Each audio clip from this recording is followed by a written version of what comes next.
नमस्कार दोस्तों, यूजे पाठशाला में आपका स्वागत है। दोस्तों, हमारे चैनल से जुड़े रहने के लिए बहुत बहुत धन्यवाद। और जिन्होंने हमारे चैनल को अभी तक सब्सक्राइब नहीं किया है तो प्लीज़ सरकारी शिक्षक बनने का मौका पाने के लिए हमारे चैनल यूजे पाठशाला को ज़रूर सब्सक्राइब करिए और बेल आइकन को दबाना कभी मत भूलिएगा। दोस्तों, आज हम लोग गणित विषय में लाभ हानि चैप्टर के बारे में पढ़ेंगे। बहुत ही इंपॉर्टेंट चैप्टर है दोस्तों। इससे संबंधित प्रश्न करेंगे, इससे संबंधित जितने भी सूत्र हैं उनके बारे में आपको बताया जाएगा और जितने भी परिभाषाएं हैं वो भी बताई जाएंगी। तो आइए सबसे पहले हम लोग परिभाषाओं को स्टार्ट करते हैं दोस्तों। तो इससे पहले हम लोग जान लेते हैं कि हमारे इस चैनल में यूपी टेट, एस टेट यानी super TET, C TET, MP TET और भी जितने सारे टेट एग्जाम हैं उनके बारे में अच्छे से पढ़ाया जाएगा। उस और सभी चैप्टर की अच्छे से व्याख्या की जाएगी और सभी चैप्टर सीरीज से यानी सीरियल से पढ़ाए जाएंगे दोस्तों। तो हमारे इस चैनल में सीखें कुछ नए तरीके से देखेंगे हम लोग और महत्वपूर्ण उदाहरण सहित सभी चैप्टर के सभी टॉपिक के उदाहरणों को सही समझेंगे, महत्वपूर्ण नियम जानेंगे उनसे। अगर सरकारी शिक्षक का एक पद आप निश्चित करना चाहते हो तो हमारे चैनल से ज़रूर जुड़िएगा दोस्तों। और एक बात दोस्तों, अगर हमारा वीडियो देखना आप स्टार्ट कर रहे हैं तो कॉपी पेन लेकर ज़रूर बैठिएगा दोस्तों, जिससे कि आप अपने नोट्स स्वयं बनाएं और स्वयं के द्वारा बनाए गए नोट्स अच्छी तरीके से याद हो जाते हैं दोस्तों। तो हम यही चाहेंगे कि आप कॉपी पेन लेकर बैठिए और अपने नोट्स स्वयं बनाते चलिए। तो आइए स्टार्ट करते हैं दोस्तों। हम अपने टॉपिक लाभ और हानि की ओर बढ़ेंगे। इससे संबंधित जानकारी सबसे पहले देंगे, जो परिभाषाएं इससे होती हैं, यानी लाभ हानि निकालने में जिन जिन तथ्यों का यूज होता है उनकी परिभाषाओं के बारे में जानेंगे, उनके क्या हैं, उनकी चीज़ें और उनकी परिभाषाएं। तो जब सबसे पहले हम लोग बात करेंगे क्रय मूल्य या लागत मूल्य की, यानी परचेजिंग और कॉस्ट प्राइस की, परचेजिंग प्राइस या कॉस्ट प्राइस की बात करेंगे दोस्तों। तो क्रय मूल्य क्या कहता है?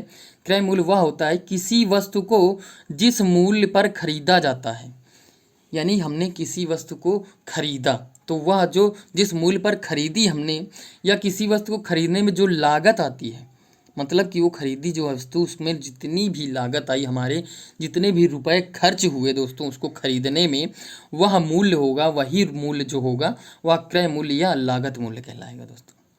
क्रय मूल्य या लागत मूल्य कहलाएगा। सीधी सी बात है दोस्तों, जो वस्तु खरीदी अगर उसमें खरीदने में जितने रुपए मिले, जितने रुपए मतलब खर्च हुए हमारे, वो हमारा क्रय मूल्य कहलाएगा। तो यही कह रहा है किसी वस्तु को जिस मूल्य पर खरीदा जाता है तो हमारा क्रय मूल्य कहलाता है। इतना सा याद रखेंगे दोस्तों, जिसमें जितने में खरीदेंगे वो हमारा क्रय मूल्य होगा। उसके बाद आता है विक्रय मूल्य दोस्तों। तो विक्रय मूल्य यानी सेलिंग प्राइस, एसपी भी बोलते हैं इसको, एसपी भी बोलते हैं, और क्रय मूल्य को सीपी भी बोलते हैं दोस्तों, कास्ट प्राइस को। तो विक्रय मूल्य कहता है वह मूल्य जिस पर किसी वस्तु को बेचा जाता है दोस्तों। हमने वो वस्तु खरीद ली, उसके बाद अगर उस वस्तु को हम लोग बेच रहे हैं, यानी कोई अदर वस्तु भी बेच रहे हैं, यानी अन्य वस्तु को भी हम लोग बेच रहे हैं, तो हमारी वो सेलिंग प्राइस यानी एसपी यानी विक्रय मूल्य हो जाएगा दोस्तों। जिसको हम लोग जिस वस्तु को जो मूल्य होगा बेचने में वो हमारा विक्रय मूल्य हो जाएगा। तो याद रखेंगे, खरीदने में क्रय मूल्य, बेचने में विक्रय मूल्य। इतना याद रखने, खरीदना क्रय मूल्य, बेचना विक्रय मूल्य।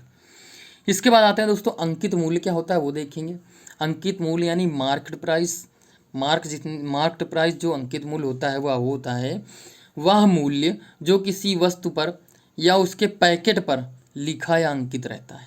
हमने जो वस्तु खरीदी है दोस्तों, उस वस्तु में देखेंगे कुछ कोई मूल्य अंकित रहता है, यानी लिखा हुआ रहता है, या तो उसके पैकेट में लिखा होगा या तो उसी चीज़ में लिखा होगा जो हमने खरीदी है। जैसे हमने दवा खरीदी, कोई दवा खरीदी हमने, तो दवा का जो पैकेट होता है उसके ऊपर भी मूल्य लिखा रहता है, और दवा के अंदर भी जिसमें दवा रखी होती है तो अंदर भी दवा में लिखा रहता है। जैसे हमने ड्रॉप खरीदा तो ड्रॉप के अंदर भी मूल्य होता है, ड्रॉप के पैकेट के बाहर भी मूल्य होता है। तो वही हमारा जो लिखा हुआ मूल्य होता है, यानी छपा हुआ होता है, यानी अंकित होता है, वही हमारा अंकित मूल्य यानी मार्क्ड प्राइस होता है।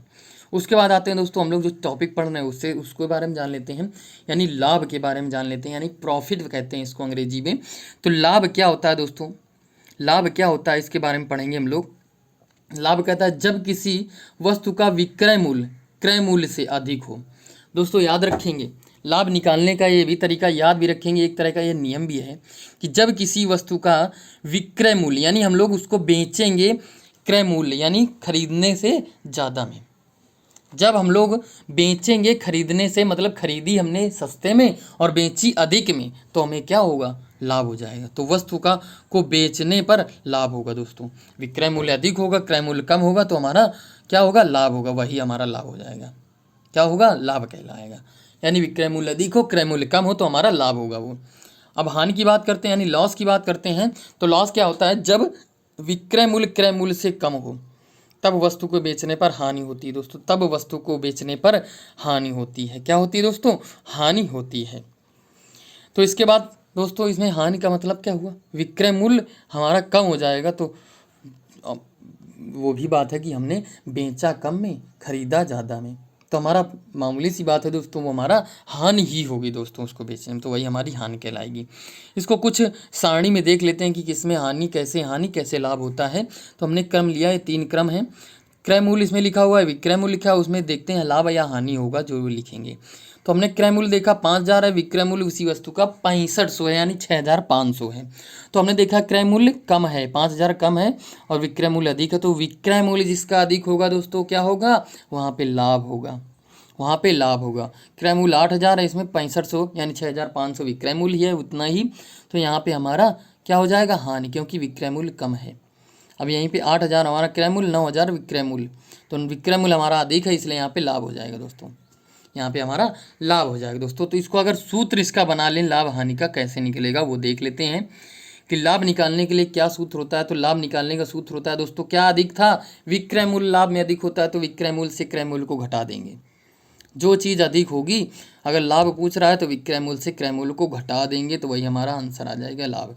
हानि पूछ रहा है तो हानि में क्रय मूल्य अधिक होगा, विक्रय मूल्य कम होगा, तो हानि हो जाएगी दोस्तों। तो वही क्रय मूल्य से विक्रय मूल्य को घटा देंगे तो हानि निकल आएगी दोस्तों। उसके बाद आता है इससे जो प्रश्न अच्छे से बनते हैं, यानी उसकी बात करेंगे। तो उसमें जो रूल है वो देखते हैं कि प्रतिशत लाभ या हानि की गणना, प्रतिशत लाभ अगर निकालेंगे या हानि निकालेंगे प्रतिशत, तो उसकी गणना करते समय क्रय मूल्य या लागत मूल्य, उसी को लागत मूल्य उसी क्रय मूल्य पर ही की जाती है। यानी क्रय मूल्य से ही हम लाभ निकालेंगे, उसी से हानि निकालेंगे दोस्तों। विक्रय मूल्य का उसमें कोई काम नहीं होगा। किस तरह से सूत्र में देख लेते हैं दोस्तों। जैसे सूत्र कह रहा है, इसमें सूत्र में है लाभ परसेंट निकालना है दोस्तों। तो लाभ परसेंट बराबर होता है हमारा लाभ बटे क्रय मूल्य। अब दोस्तों यहाँ पर देखा हमने क्रय मूल्य से ही हम लोग लाभ निकालें, यानी नीचे क्रय मूल्य है, लाभ बटे क्रय मूल्य इंटू 100, तो ये हमारा यहाँ से लाभ प्रतिशत निकल आएगा दोस्तों। क्रय मूल्य होगा यहाँ पे, कभी विक्रय मूल्य नहीं होगा, चाहे लाभ परसेंट निकालें चाहे हानि परसेंट निकालें। दोस्तों कोई लोग गलती कर जाते हैं, हानि परसेंट निकालने में यहाँ पे विक्रय मूल्य लिख देते हैं, तो यहाँ पे विक्रय मूल्य नहीं होगा, यहाँ पे क्रय मूल्य होगा। हानि प्रतिशत में हानि होगा ऊपर, नीचे क्रय मूल्य गुणे 100 हो जाएगा। ऐसे हम लोग लाभ परसेंट या हानि परसेंट निकाल लेंगे। इसी से अधिकतर सवाल आते रहते हैं हमारी शिक्षक भर्ती परीक्षा में दोस्तों। तो इसके भी हम लोग देख लेते हैं कुछ उदाहरण इसका कैसे है। जैसे क्रय मूल्य और विक्रय मूल्य हमारा दिया हुआ है, क्रय मूल्य 1,000 रुपये है यानी 1,000 रुपये है, विक्रय मूल्य 1,200 यानी 1,200 रुपये है।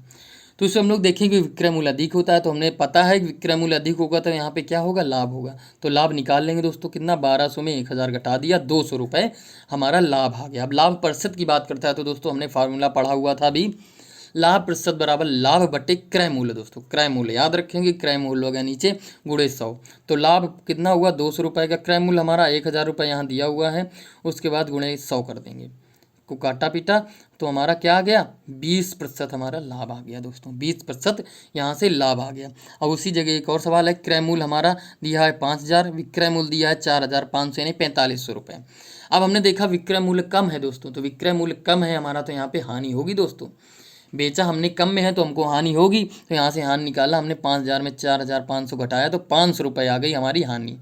अब हानि प्रतिशत निकालना है तो वही दोस्तों, हानि ऊपर रखेंगे, नीचे क्रय मूल्य रखेंगे, याद रखेंगे क्रय मूल्य रखेंगे नीचे, ना कि विक्रय मूल्य।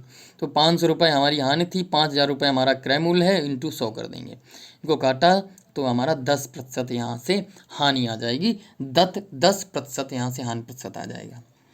इस तरह से हम लोग सवाल कर लेंगे लाभ प्रतिशत या हानि प्रतिशत निकालने में। कुछ सवाल और इस फार्मूले से बनते हैं दोस्तों, ये फार्मूला है, विक्रय मूल्य बराबर क्रय मूल्य और ब्रैकेट में 100 प्लस लाभ परसेंट बटे 100, 100 प्लस लाभ प्रतिशत बटे 100। यहाँ पे अगर आपको लाभ प्रतिशत निकालना है या क्रय मूल्य विक्रय मूल्य दिया है लाभ परसेंट निकालना है, या विक्रय मूल्य नहीं दिया क्रय मूल्य और लाभ प्रतिशत दिया तो भी निकाल लेंगे। अगर क्रय मूल्य पूछ रहा है विक्रय मूल्य और लाभ प्रतिशत दिया तो भी वो रख के हम लोग इस फार्मूले से निकाल लेंगे। और इसी जगह एक और फार्मूला हानि से रिलेटेड है, विक्रय मूल्य बराबर क्रय मूल्य इंटू ब्रैकेट में 100 माइनस हानि प्रतिशत बटे 100। अब यहाँ पे हानि प्रतिशत अगर दिया है तो विक्रय मूल्य हम लोग निकाल लेंगे, विक्रय मूल्य नहीं दिया, क्रय मूल्य और हानि प्रतिशत दिया तो निकाल लेंगे। यहीं से क्रय मूल्य भी निकाल सकते हैं, हानि प्रतिशत भी निकाल सकते हैं। कोई दो दिए होंगे, एक नहीं दिया होगा, निकाल लेंगे उसमें रख के। तो आइए दोस्तों, इनसे संबंधित कुछ प्रश्न कर लेते हैं दोस्तों। तो हम लोग इसमें एक वीडियो में तो सारे प्रश्न नहीं कर पाएंगे दोस्तों, तो कुछ प्रश्न हम लोग साधारण प्रश्नों की ओर बढ़ते हैं, धीरे धीरे अच्छे प्रश्नों की ओर आएंगे। तो इस वीडियो हम लोग कुछ साधारण प्रश्नों को देखते हैं दोस्तों, जो अक्सर एग्जाम से पूछते हैं, उसी तरह के प्रश्न आएंगे। तो संबंधित प्रश्न हमारा पहला प्रश्न है, एक साइकिल 5,000 रुपये में खरीद कर 6,500 रुपये में बेच दी गई, इसमें कुल लाभ या लाभ निकालो और लाभ प्रतिशत भी बताओ। इसमें कुल लाभ कितना हुआ वो निकालो और लाभ प्रतिशत भी बताओ। ये हमारा सवाल कह रहा है दोस्तों, ये हमारा सवाल कह रहा है। तो इस सवाल को कैसे सॉल्व करेंगे दोस्तों? सबसे पहले हमने देखा इतने रुपए में खरीदी गई। खरीदना मतलब दोस्तों हमने बताया, खरीदना मतलब क्रय मूल्य। तो क्रय मूल्य हमारा 5,000 रुपये हो गया। अब बेचना मतलब 6,500 में बेची गई, तो बेचना विक्रय मूल्य हो गया 6,500 रुपये विक्रय मूल्य। अब विक्रय मूल्य हमारा यहाँ पर दोस्तों अधिक है। अगर ये कहे ना कि यहाँ पे लाभ निकालना, लाभ प्रतिशत निकालना है, अगर इसी में कहते लाभ या हानि निकालो, तो हम लोग समझेंगे विक्रय मूल्य अधिक है, तो यहाँ पे हमारा लाभ ही होगा दोस्तों। तो लाभ ही होगा, तो लाभ निकाला 6,500 में 5,000 घटा दिया, विक्रय मूल्य में क्रय मूल्य घटा दिया। अब घटाया दोस्तों तो हमारा कितना आया, 1,500 यानी 1,500 रुपये लाभ आ गया। अब कह रहा है लाभ प्रतिशत भी बताओ दोस्तों। एक आंसर तो निकाला है हमारा लाभ, अब कह रहा है लाभ प्रतिशत भी निकालो। तो लाभ प्रतिशत का हम लोगों ने फार्मूला पढ़ा हुआ था, लाभ बटे क्रय मूल्य गुणे 100। क्रय मूल्य याद रखेंगे दोस्तों, नीचे क्रय मूल्य रखेंगे, ना कि विक्रय मूल्य। तो लाभ प्रतिशत में लाभ ऊपर रखा 1,500 रुपये यानी 1,500 रुपये रखा, नीचे 5,000 यानी क्रय मूल्य रखा, गुणे 100 किया। अब इसको काटा हमने, 2 जीरो से 2 जीरो इधर, 1 जीरो से ऊपर ये काटा, इसके बाद 5 से भाग दिया, 5 तियाँ 15 यानी 30 आ गया हमारा। तो ये हमारा परसेंट आ गया, 30% हमारा लाभ होगा दोस्तों इस साइकिल को बेचने में। कितना लाभ होगा? 30%। इस तरह से सवाल आते हैं दोस्तों एग्जाम से, में काफ़ी सवाल ऐसे ही बनते हैं, तो उनको ऐसे सॉल्व कर लेंगे दोस्तों, आसानी से सॉल्व हो जाएंगे। अब आगे बढ़ते हैं दोस्तों, आगे बढ़े हम लोग। एक कह रहा है एक स्कूटर 50,000 रुपये में खरीदी गई, कुछ समय पश्चात उसे 48,000 रुपये में बेची गई। कुछ समय पश्चात उसने यूज किया और उसको 48,000 रुपये में बेच दिया। तो वो पूछ रहा है कि कितनी हानि हुई या हानि प्रतिशत भी बताइए। तो हानि हुई या हानि प्रतिशत बताइए, ये पूछ रहा है। तो हमने देखा कितने में खरीदी गई, 50,000 यानी खरीदना यानी क्रय मूल्य। क्रय मूल्य हमारा 50,000 हो गया, विक्रय मूल्य 48,000 हो गया दोस्तों, क्योंकि वो बेची गई थी 48,000 रुपये में। अब हमने देखा विक्रय मूल्य हमारा कम है क्रय मूल्य से, तो यहाँ पे हमें हानि ही होगी दोस्तों। तो हानि निकाला हमने, 50,000 माइनस 48,000 यानी 2,000 रुपये हमारी हानि आ गई। तो एक आंसर आ गया 2,000 रुपये हमारी हानि। उसके बाद कह रहा है दोस्तों इसमें हानि प्रतिशत भी बताना है। तो हानि प्रतिशत बताने के लिए हम लोग वही फार्मूला, हानि बटे क्रय मूल्य गुणे 100। तो हानि हमारा 2,000 रुपये है, क्रय मूल्य नीचे रखेंगे दोस्तों, याद रखेंगे, कई बार आपको बता रहे हैं, कभी भूलिएगा मत, हानि हो या लाभ हो, परसेंट अगर उसका निकाल रहे हैं तो नीचे क्रय मूल्य ही होगा। क्रय मूल्य हमारा 50,000 रुपये नीचे रखा, 2,000 ऊपर रखा, गुणे 100 किया, 2 से 2 जीरो यहाँ से कट गए, 2 जीरो यहाँ से कट गए, 20 ऊपर बचा, नीचे 5 बचा, 5 चक्को 20 यानी 4% हमारी हानि आ गई। तो दोस्तों स्कूटर बेचने में हमें 4% की हानि आ गई। इस तरह से हम लोग हानि प्रतिशत भी निकाल लेंगे। अब आगे आते हैं दोस्तों, अलग तरह का सवाल एक है, इस तरह से भी बहुत सवाल पूछे जा सकते हैं। कहता है एक कार के क्रय मूल्य व विक्रय मूल्य का अनुपात। यहाँ पे दोस्तों अनुपात दे दिया है क्रय मूल्य और विक्रय मूल्य का, क्या दिया है 5:6। तो कह रहा है उसमें लाभ प्रतिशत बताइए। अब कह देता लाभ या हानि प्रतिशत बताइए, तो हम लोग पता करना पड़ता विक्रय मूल्य अधिक है कि क्रय मूल्य अधिक है। यहाँ पे सीधे पूछ रहा है लाभ प्रतिशत बताइए, तो हमारा पता है कि विक्रय मूल्य अधिक होगा। और हमें प्रतीत भी हो रहा है अनुपात से भी कि यहाँ पे विक्रय मूल्य अधिक है, क्योंकि विक्रय मूल्य का अनुपात अधिक है। 5:6 है हमारा क्रय मूल्य और विक्रय मूल्य का अनुपात। अब इसके बीच में अंतर क्या होता है? तो अंतर होता है जो दोस्तों, वो अंतर ही हमारा क्या होता है? लाभ हो जाएगा। वो अंतर ही हमारा लाभ हो जाएगा, लाभ का अनुपात हो जाएगा दोस्तों। अनुपात माने या लाभ माने एक ही बात है, क्योंकि यहाँ पे कट जाना है।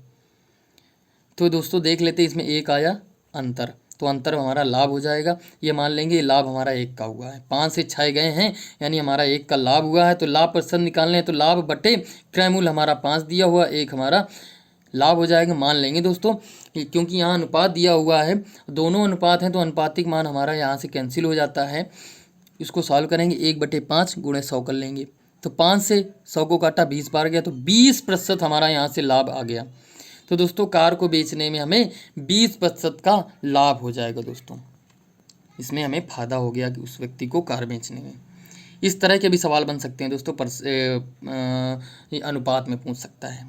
इसके बाद आता है दोस्तों एक तरह का और सवाल है, ऐसे ही एक सवाल, जैसे किसी वस्तु का क्रय मूल्य तथा विक्रय मूल्य का अनुपात 10:9 है तो हानि प्रतिशत बताइए। दोस्तों इसमें हानि प्रतिशत है, यानी हमें पता है हानि प्रतिशत का मतलब विक्रय मूल्य जरूर कम होगा। तो 10:9 हमें यहाँ से भी दिख रहा है विक्रय मूल्य कम है। तो क्रय मूल्य हमारा 10 मान लिया, विक्रय मूल्य 9 मान लिया, अंतर कितना 1 आ गया दोस्तों। तो एक हमारा क्या आ गया, हानि आ गई दोस्तों। अंतर हमारा 1 है, यानी क्रय मूल्य से विक्रय मूल्य हमारा कम है, तो इसलिए हानि होगी, और हानि हमारी कितनी आ गई, 1 आ गई दोस्तों। हानि प्रतिशत निकालेंगे तो हानि ऊपर रखा दोस्तों, क्रय मूल्य नीचे, हर बार कह रहे हैं क्रय मूल्य नीचे रखेंगे दोस्तों। तो क्रय मूल्य 10 है, गुणे 100 किया, 10 से 100 को काटा, 10 बार गया दोस्तों, 10% हमारा यहाँ से हानि आ जाएगी। तो इस तरह से हानि प्रतिशत भी पूछ ले, अगर परसेंटेज अनुपातिक सवाल आ जाए तो परसेंटेज भी निकल आएगा हानि का भी। अब आगे आते एक तरह का और सवाल है दोस्तों, ये भी बहुत इंपॉर्टेंट सवाल है दोस्तों। इस तरह से सवाल बहुत बनते हैं हमारे शिक्षक भर्ती परीक्षा में। तो देखते हैं, एक वस्तु का क्रय मूल्य विक्रय मूल्य का 2 गुना है। क्रय मूल्य जो है हमारा विक्रय मूल्य का 2 गुना है, तो वस्तु का हानि प्रतिशत बताइए। दोस्तों हमें पता चल रहा है क्रय मूल्य क्या है, विक्रय मूल्य का 2 गुना है, यानी विक्रय मूल्य हमारा कम है। विक्रय मूल्य का अगर 2 गुना करेंगे तब क्रय मूल्य हो रहा है, यानी विक्रय मूल्य हमारा कम है, क्योंकि 2 गुना करने के बराबर आ रहा है हमारा क्रय मूल्य। तो हमने यहाँ विक्रय मूल्य मान लिया 1 है हमारा, तो विक्रय मूल्य 2 गुना है, तो मतलब 1 का 2 हो जाएगा क्रय मूल्य। क्रय मूल्य हमारा 2 गुना है, तो क्रय मूल्य हमारा विक्रय मूल्य का 2 गुना 2 हो गया। अब यहाँ से अगर हानि निकालें दोस्तों, तो हानि का मतलब ही होता है क्रय मूल्य से विक्रय मूल्य को घटाना, 2 से 1 घटाया, 1 आ गया हमारा हानि। अब हानि हमारा 1 आ गया, क्रय मूल्य हमारा 2 है, तो हानि प्रतिशत तो हम लोग आसानी से निकाल लेंगे दोस्तों। हानि प्रतिशत बराबर हानि बटे क्रय मूल्य। हानि हमारा 1 है, क्रय मूल्य हमारा 2 है, नीचे क्रय मूल्य होगा दोस्तों, याद रखेंगे, गुणे 100 कर दिया, 2 से 100 को काटा, 50 आ गया दोस्तों। तो 50% की हमारी यहाँ पे हानि हो रही दोस्तों। कितने की, 50% को हानि हो रही वस्तु को बेचने पर। 50% की हानि होगी। तो दोस्तों इस तरह से भी क्वेश्चन बन सकते हैं। तो हम लोग इसी तरह के क्वेश्चन आ जाएंगे कुछ जो एग्ज़ाम हॉल में, तो हम लोग आसानी से सॉल्व कर लेंगे दोस्तों। तो ये रहे कुछ साधारण सवाल जो हमारे एग्ज़ाम हॉल में ज़रूर पूछे जाते हैं, एग्ज़ाम्स में, परीक्षा में, शिक्षक भर्ती परीक्षा में। तो हम लोग इसके अगले वीडियो में इससे आगे कुछ अच्छे नियम की ओर और बढ़ेंगे, अच्छे सवालों को और पढ़ेंगे दोस्तों। तो तब तक के लिए हमारे इस वीडियो को देखिए, और पसंद आए तो ज़रूर लाइक करिएगा दोस्तों।